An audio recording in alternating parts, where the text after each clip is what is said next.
It does lead us on to the.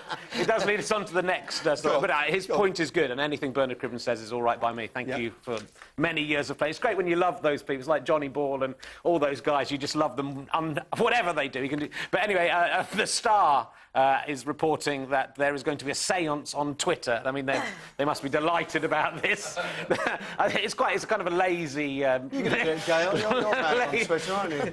You gonna contact Jacko? And I do séances. Well, I don't. I used to do séances, but not like... Yeah, my neighbour does séances. He had Freddie Mercury in the other day. Did he? Yeah. He asked me if I went to go for tea. I said no. No, not. So you can tweet Michael Jackson's ghost? Well, I think that, you know, it seems lazy mediumship to me that you can't even bother to do the pretense of getting them into... Hands around the table. Just say, this is what he says in 140 characters, which might suit quite well. But, yeah, to me, it's quite interesting how quickly Michael Jackson, you know, he only died a matter of months ago, and now we were able, you know, sort of like almost a joke again that we can laugh straight away, which is a weird thing. But she's going to contact. I mean, Patrick Swayze is also in the frame, and Farrah Fawcett. You know, anyone. Freddie Mercury. Freddie Mercury. Well, no, he's not. You'll know it's Patrick Swayze if he puts ditto. Then we'll know it's definitely him. So. Okay. Now, what have you got? The Guardian today. That's the two police officers who'd been taking turns looking after each other's daughters, and you know that... Oh, yeah. This is the caring for kids. So basically, they'd had different shifts. They'd look after each other's children, but because of these new... the children's services, the Ofsted, because they say you have to go through all these tests nowadays and you have to see if you're able to look at... They were saying it's illegal for them. They basically said to them, you're both breaking the law by looking after each other's children without Because by looking after the children, not paying a childminder, that was a reward in kind. Yes, exactly. So Ed Balls is just saying that he thinks they should have a look into it and look into making a difference to the childcare arrangements, really. Daily Mirror, 86... I hate these stories. 86% of us are afraid of getting old. Yep. That's it, really. Would you go along with that? Are you one of the 86? I just don't even think I'm getting old. I don't even think about my age Do you have a fear of it? I mean, if you think about how society treats the elderly, you know, it's not like they are revered, put on pedestals, worshipped and respected by everybody, is it? Well, 8% of people say they hope they die before they become out. Mark, well, I mean, what do you think? I wasn't afraid until you mentioned all those things. I was quite looking forward to it. And they thought, oh, that's right, yeah, hello, no, I'm really scared of it now. But I think that's why, is, you know, you look ahead and you think, you know, money's tight, people are working longer. And they're worrying about the healthcare and the system, anyway, I'm looking forward to it, so I'm going to be even more grumpy than I am now. Bloody kids, leave me alone. I've only got jobs. Anything else, Gail?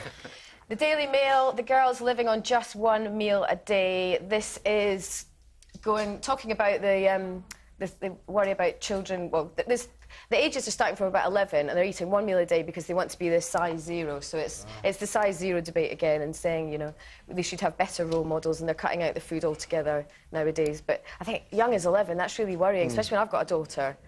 And I had an eating disorder when I was younger, but I was a bit older. I was about 19. Do you think that will make you better able to prevent definitely from having one herself? I think anything that you learn from, you know... So what would you do what would you do differently? What would I do with my daughter? Yeah. Well, I just have a really healthy attitude with her about food. Everything's got to be healthy, whereas when I was getting brought up, it was, you know, if you ate too much, they'd make funny noises, piggy sounds and things, and say I was getting fat. So I just make her very aware of food and very aware of being healthy and active. So just touch wood. I hope she doesn't go through that.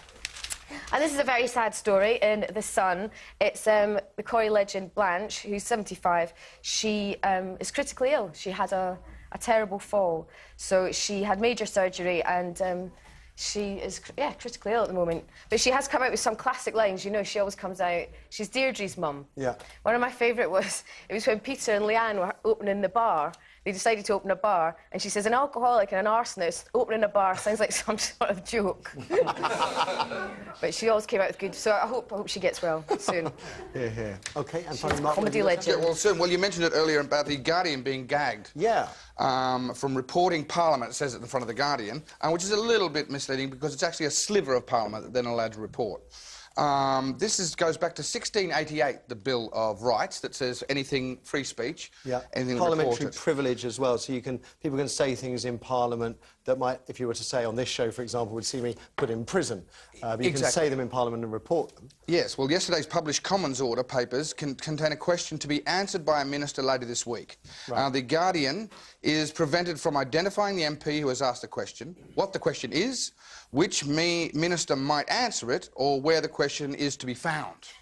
The Guardian is also forbidden from telling the readers why the paper is prevented from doing this. There's only one thing you can say, isn't it, which is the lawyer Peter Carter-Ruck. That's all. That's the only thing we know. The Carter-Ruck is... Or law firm, I should say. Yeah, that's all they've let you know. The Carter-Ruck, so we all got to go now and Twitter Carter-Ruck and find out who has been named and what's it all about. So you go, as well as talking to Michael Jackson, you go on Twitter or the internet and find out all the details of this. I've already had them on Twitter, so obviously I won't say anything. OK, but we can talk about it during the break. Yeah. And then I will blurt it out and tell you, yes. There you go. It's intriguing and worrying. I find things like this where you're not allowed to know the question, or the people that are even going to respond. That is not open government. It's part of that creeping fascism that we're worried about, and, you know, Adolf and banning smoking, and he even mentions Kafka in it. You don't see Kafka on the front page of a paper much. No. Now, or indeed, Mark, revolution. But indeed. The revolution starts. We know it's coming. We know it's coming.